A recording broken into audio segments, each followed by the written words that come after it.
the pull-out method. I mean, that's a popular one. Why don't you explain what that is? Well, that is when you're having intercourse and the man, instead of ejaculating while having intercourse, he pulls out and doesn't do that inside of you. So I'm just being real specific today. Yeah. And that is a popular one too. Now, granted, you probably end up pregnant a lot more because there's pre-ejaculate that can come out and you can still become pregnant. You can still get pregnant from the pre-ejaculate. I can't believe I just said, I'm sorry, Mom and Dad. This is my job. This is your job now. Yeah, that you are a sex expert. We're dedicating 14 consecutive days talking all about sex, and I hope you guys have been enjoying this series as much as we have. I know we're really going there, you guys. Like, I know some of this has made you blush. It's made me blush. Like, sometimes I've had to laugh just to kind of give some levity to this. Better Erections episode yesterday. I think Ashley was... I was like, well, we're just trying to inform and stimulate conversation here. And so today we are talking about birth control.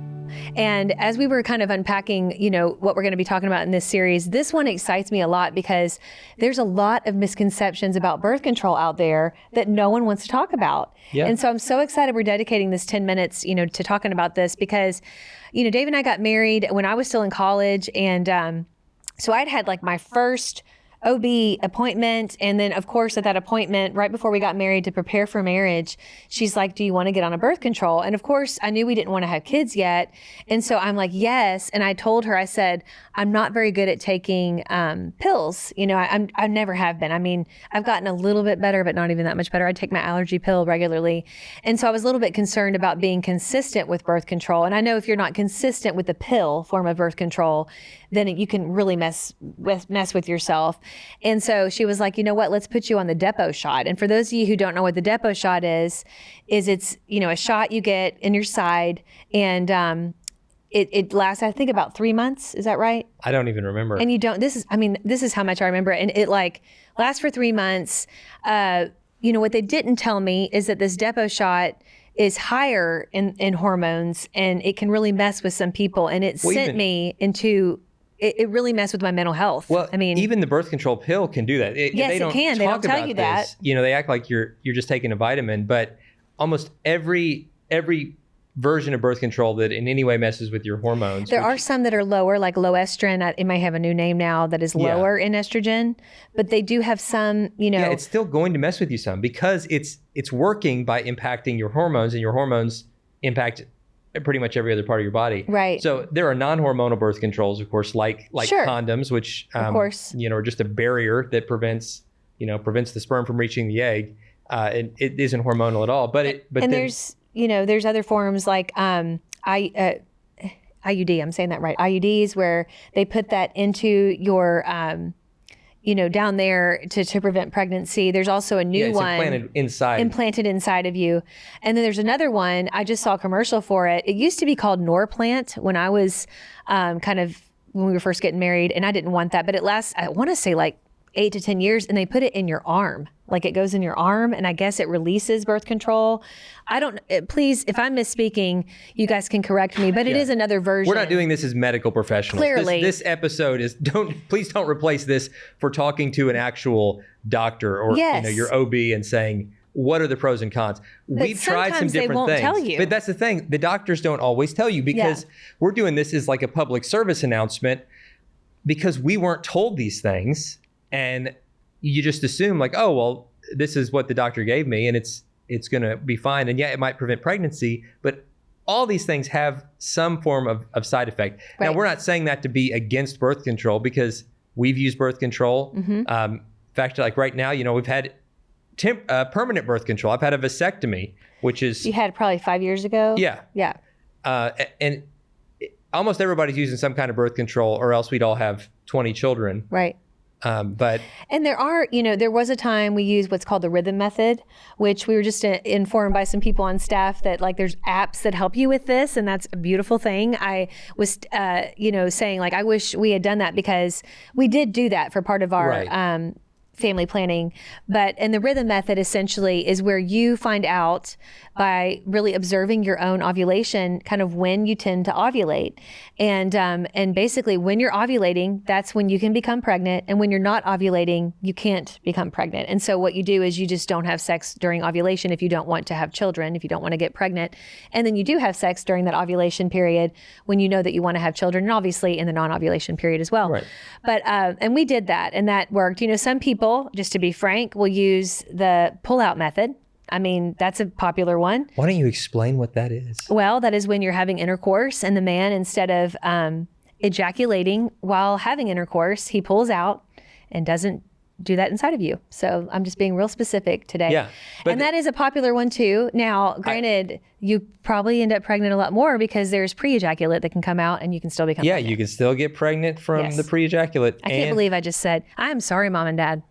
This is my job. This is your job now. Yeah. That you are a sex expert. Now, I'm not a sex expert, but I do have to talk about it. Yes, you are. You're so silly. No, but this is, you know, you can do the pull-out method, absolutely, but yeah, it's got a high birth control. There's always a risk. Yeah, there's going to be some fail rate. You know, and two, it's really difficult for the guy. Sure. To because your every instinct, every bodily response in you is saying, do not pull out. I mean, it's like working toward that moment, and so it's difficult. It makes it less pleasurable, of course, and like with the pre-ejaculate or just late withdrawal, you can late withdrawal, right? You can essentially just have no birth control at that point. It's going to have a high pregnancy method. Condoms, while they're effective, they rarely break.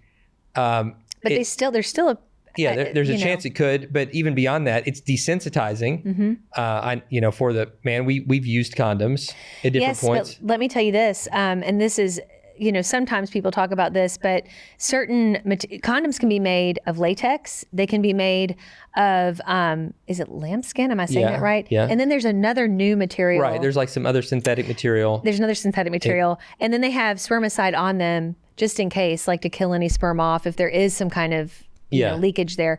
But I will say this, that what is not talked about, I mean, the sensation thing's talked about a lot, and that's why there's different thickness to them. Like there's the thinnest, you can get like thinner forms of it where it's supposed to be more stimulating. You can get them with little divots on them, so it's maybe more pleasurable for the woman. I mean, there's a lot of different things, but they don't talk about how some of these materials and sometimes the spermicide can be, the woman can have an allergic reaction to these things. Yeah. And you don't know till you know. Right. She can be allergic to latex or allergic to the spermicide. And it can cause horrible pain. It can cause itching. It can cause discomfort.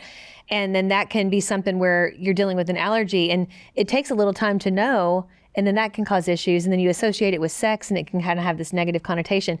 So with all that to say, I just think when it comes to birth control, it takes, both spouses really being honest with each other, talking about your family planning, talking about what is God, what do you feel like, how many kids do you feel like God wants us to have? And I know that some of you out there, you don't believe in birth control, and that is absolutely fine. Yeah, sure, because children are a blessing. They are a blessing. We've got 4 of them. Yes. That's all the blessings we wanted.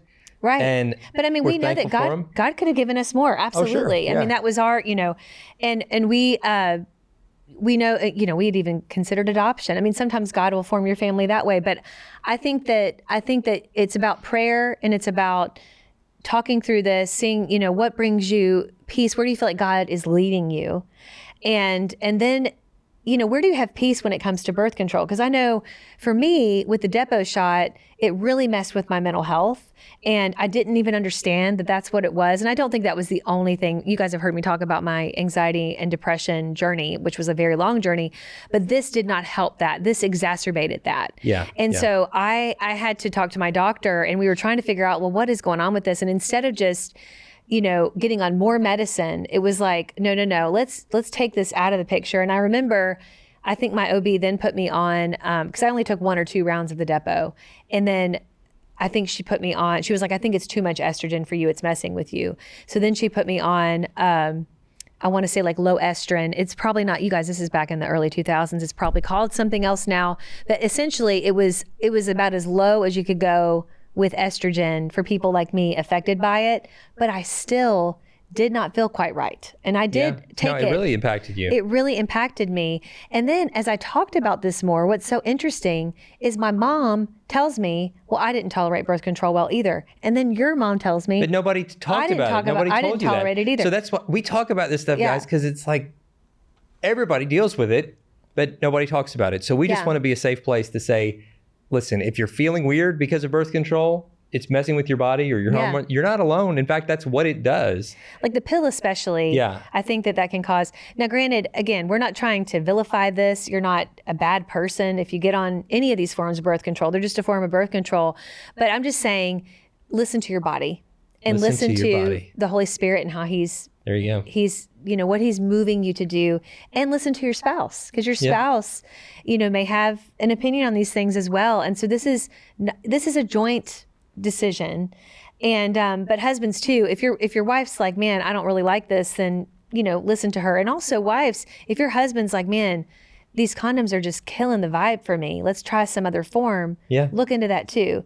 And so we've been there. Like that was there's a lot of trial and error, and so just be willing to be flexible and to keep talking about it. And I want to say too, we didn't mention this. So there is the vasectomy for a man, but there's also a woman can get a tubal ligation or her tubes tied. And that is a form as well. So there you go.